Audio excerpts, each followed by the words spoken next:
Olá, Shalom de Deus, povo abençoado.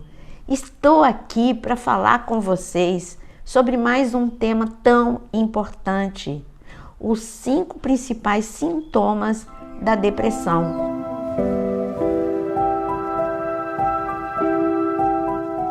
Quando a gente fala de depressão, nós estamos falando do mal do século. Hoje já é chamado de mal do século. Muito foi negligenciado no meio cristão a depressão. Muitos achavam que era um problema espiritual, falta de oração, falta de fé, falta de tudo, menos que era um problema emocional. Depressão é emocional, não tem nada a ver com o espiritual. Então, você precisa saber quais são os 5 principais sintomas para você logo identificar. Porque você não está ouvindo este vídeo só para você identificar para você mesmo, mas para você ajudar. Se eu estou falando em mal do século, tem muita gente que precisa da tua ajuda. Tem parentes, tem amigos, pessoas do teu trabalho, que você, sabendo quais são os sintomas e como, até mesmo o que fazer e o que não fazer com a pessoa, você vai ajudar muitas pessoas a não entrarem no caos. Porque quando você entra em depressão, é uma escalada até levar num grau praticamente irreversível.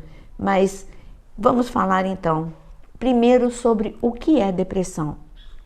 A depressão, ela é o acúmulo de tristezas, frustrações que no decorrer da vida você foi simplesmente jogando na memória, na sua memória, sem cuidar. Você jogava como que embaixo do tapete. E você passava por cima sem realmente ressignificar essa dor. Só assim, tá bom, eu não tenho nada a fazer sobre essa traição, eu vou respirar fundo e vou seguir em frente. Mas a dor realmente nunca foi trabalhada, essa dor da traição, a dor do abandono. Então você tem uma história de abandono, não só de traição, mas uma história de abandono, uma história de rejeição. E você, bom, mas eu não posso ficar parado, eu tenho que trabalhar, eu tenho que estudar, eu tenho que cuidar da minha vida. E você joga essa dor como que se ela não fosse ressuscitar. Essas dores não tratadas, mais cedo ou mais tarde, dependendo de gatilhos na tua vida, elas vão ressuscitar, porque elas estão armazenadas num lugar da tua memória, que se chama uma janela killer. E ali, quando você entrar, um gatilho te levar nessa janela killer, onde tem muitos registros de perda, de rejeição, de frustração, de baixa autoestima, de traumas, enfim, é tanta coisa que tem ali registrado que você nunca cuidou de você mesmo, nunca tratou, e aí você vai ter um dia que você não consegue sair desse lugar, e você vai acordar e dormir triste. É uma tristeza que você não sabe explicar para ninguém. Então, primeiro sintoma de depressão, uma tristeza que independe de você. Até você não quer ficar do jeito que você está, mas você não consegue mudar. Você tem um choro, é uma tristeza que traz um choro espontâneo. Até pessoas que não choram facilmente, quando entram em depressão, ela tem um choro espontâneo. Até se fala bom dia, ela chora.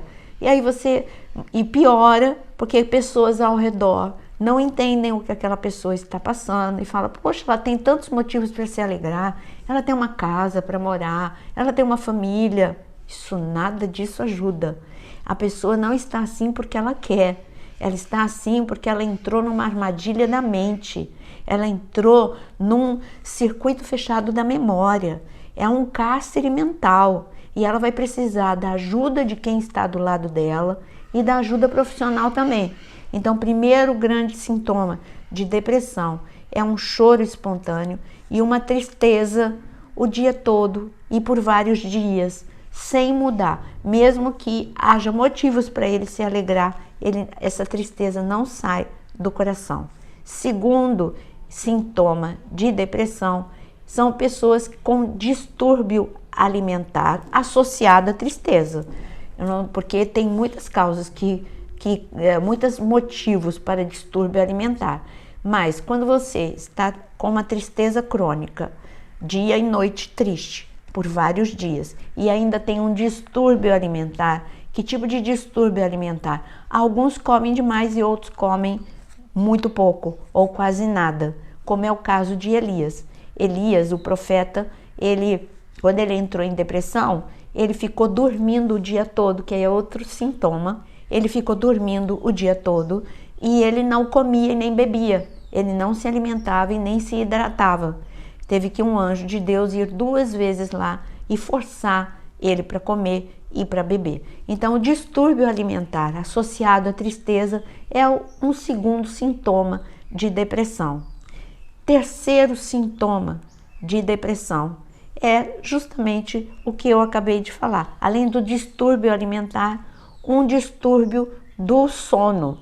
Então, geralmente, quem está deprimido, ele quer dormir porque é uma fuga. Ele dorme demais, mas alguns têm insônia. Por isso que eu chamo de distúrbio do sono.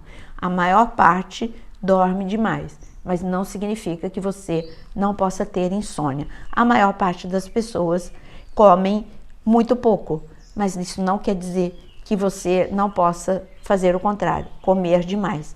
Então, nós já vimos que esses sintomas, eles todos juntos, já são identificados como... Se você tem esses 3 sintomas, você já pode se preocupar no sentido de preciso fazer alguma coisa. Ou se você conhece alguém que está ao seu redor, você preciso saber como é que eu posso ajudar essa pessoa. Quarto sintoma de depressão é quando a pessoa perde o prazer de coisas que antes ela gostava muito de fazer.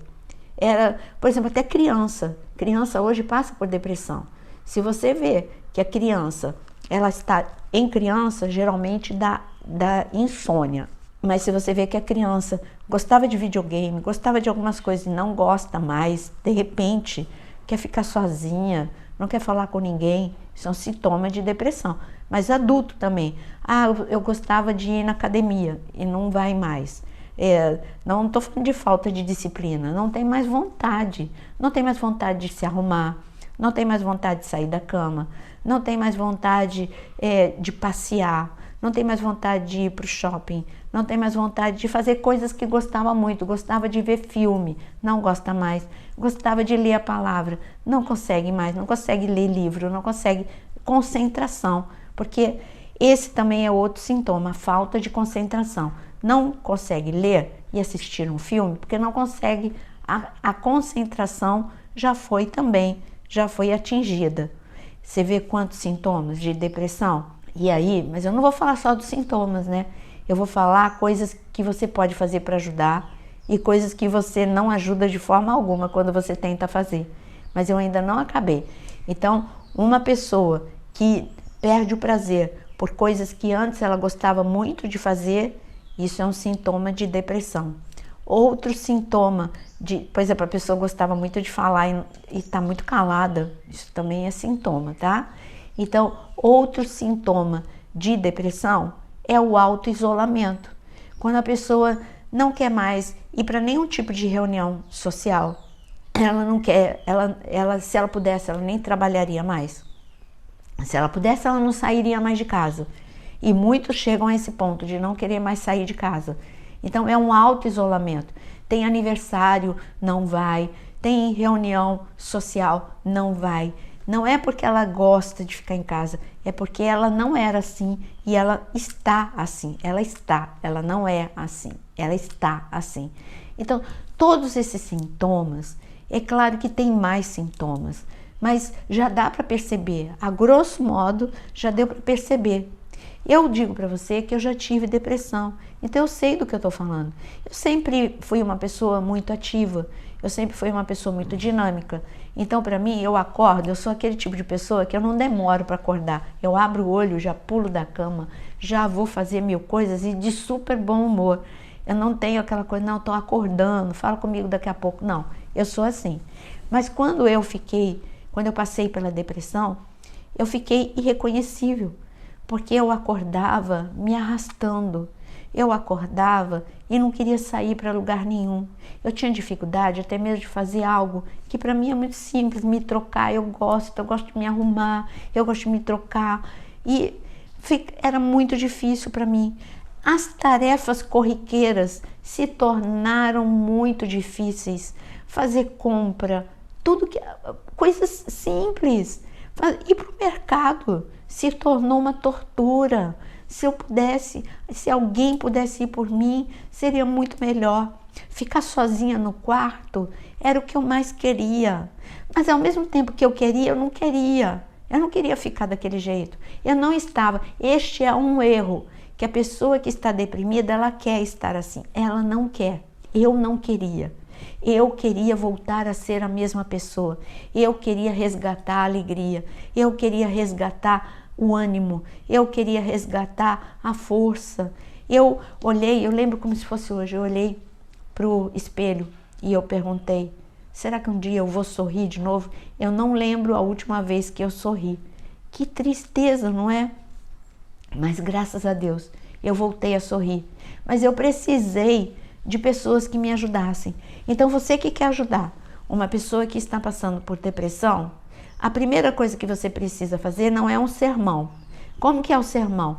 Poxa, você não tem motivo para estar assim, você tem tudo. Olha quantas pessoas que não têm uma casa, que não tem comida. Você tem comida, você tem casa. Quando você passa um sermão, você não está ajudando. A pessoa que está deprimida sabe de tudo isso, ela só não está conseguindo sentir diferente. Ela está precisando de ajuda. Ela está precisando. E Deus, olha, Ele ensinou como é que Ele abordou Elias. Ele não foi lá pessoalmente e passou um sermão em Elias. Elias, vem cá. Como é que você está aí embaixo da árvore? Não quer comer, não quer beber e quer dormir o dia todo? Tem motivo para isso, Elias? Quando você orou, eu mandei chuva. Quando você orou, eu mandei fogo do céu. Você não tem motivo para ficar assim. Se Deus chegasse com um sermão, Ele não ia adiantar. Sabe o que Deus mostra pra gente? Aborda pessoas com depressão com amor. Diga assim, eu te entendo. Eu sei que você não quer ficar assim. Eu posso te ajudar? Como eu posso te ajudar? Eu vou orar por você. Ou eu vou te levar para uma ajuda profissional. Você aceita a minha ajuda? É assim que você aborda uma pessoa com depressão. Então não é você falando que ela não tem motivo para estar assim e que ela não pode permanecer assim. Outra coisa, é um erro você chegar e dizer, você está exagerando. Não, você não tem motivo para estar desse jeito. Olha, se alguém chegasse para mim e dissesse assim, Naira, você está exagerando, você não tem motivo, o pior é que a pessoa ia estar certa. Porque naquele momento eu não tinha um motivo tão grande assim. Mas não foi por causa do momento que eu estava vivendo, que eu estava em depressão. Eu estava em depressão porque um gatilho me levou para memórias e para uma situação em que se chama justamente o que eu falei, que é o circuito fechado da memória, e que me levou a ficar e permanecer num estado em que eu não conseguia mais acessar pensamentos sadios, pensamentos de esperança. Eu não tinha mais motivação. Eu estava encarcerada dentro de mim mesma. A pior prisão é a prisão dentro de você mesmo.